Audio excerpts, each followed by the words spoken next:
the intoxicating allure of love and rejection, a dynamic as ancient as humanity itself.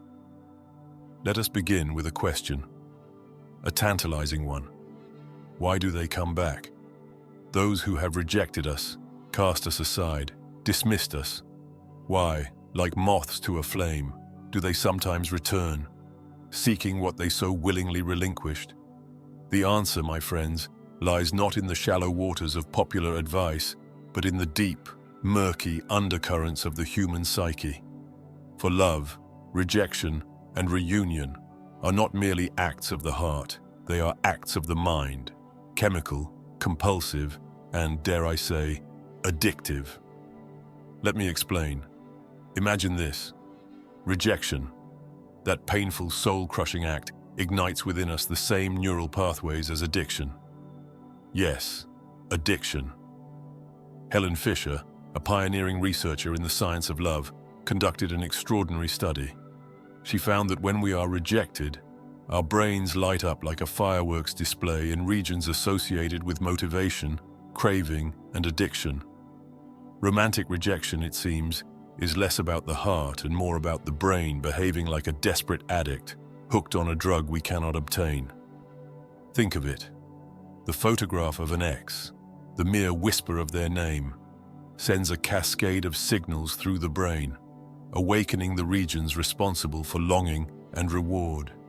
It is a cruel trick of nature, as though evolution itself conspires to tether us to those who hurt us. Why?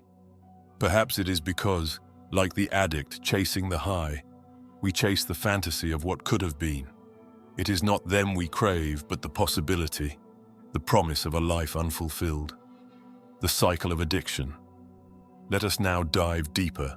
Addiction is not linear, it is cyclical. Consider the stages: denial, contemplation, action, relapse. Do these not mirror the journey of rejection and reunion? Denial.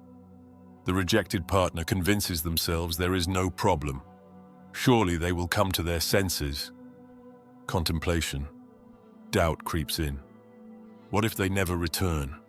What if I was the problem? Action. The rejected resolves to move forward, to build a life without the one who left them. And yet, relapse. The pull of memories, the intoxicating allure of what if, draws them back, or worse, welcomes the return of the one who rejected them. And so, the cycle continues. But let us not judge too harshly. After all, are we not all addicts in some way? Addicted to connection, to meaning, to the validation of another's gaze? Ah, but here lies the rub. Not every rejection leads to reunion. Why do some come back, while others vanish into the mist? The answer, I suspect, lies in craving.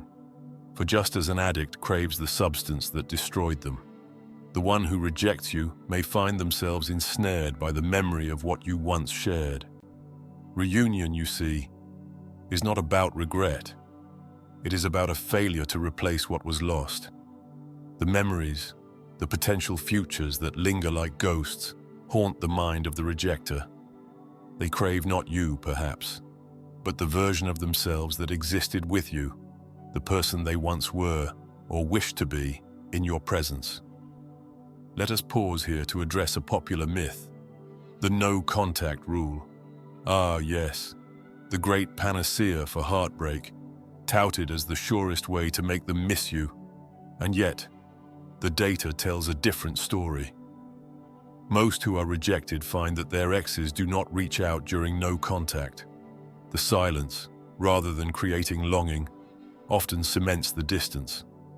Why? Because silence alone does not breed craving. Craving arises not from absence, but from presence.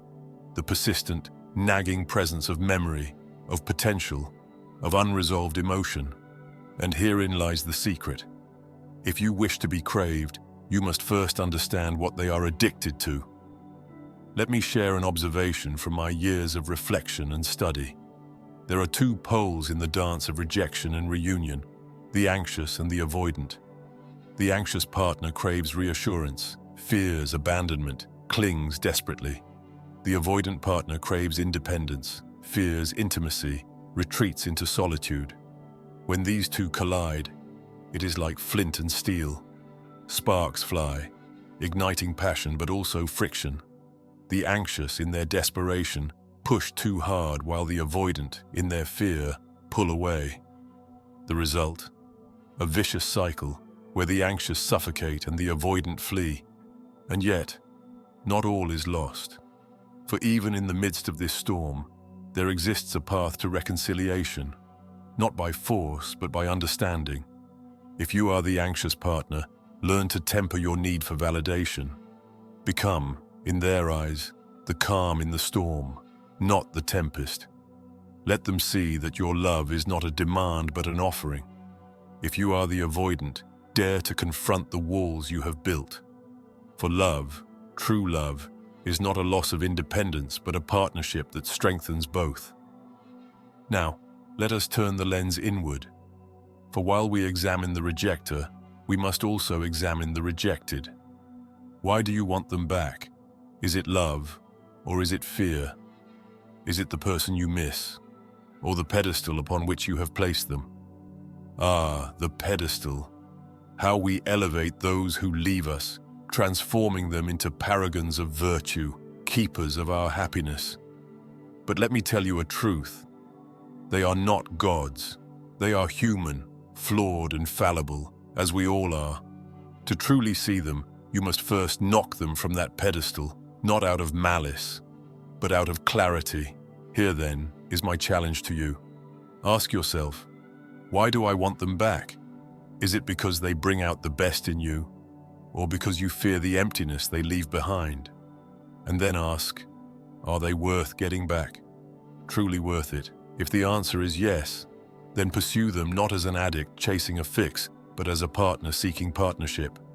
But if the answer is no, then let them go, not with bitterness, but with grace.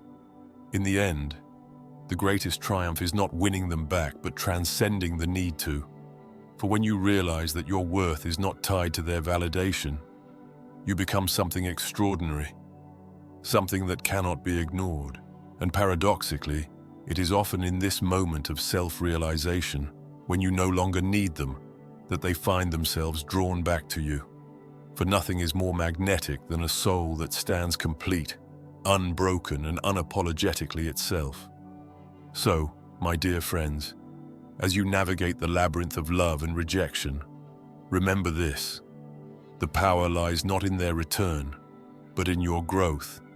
And whether they come back or fade into memory, you will emerge stronger, wiser, and freer than you ever thought possible. Now go and live boldly.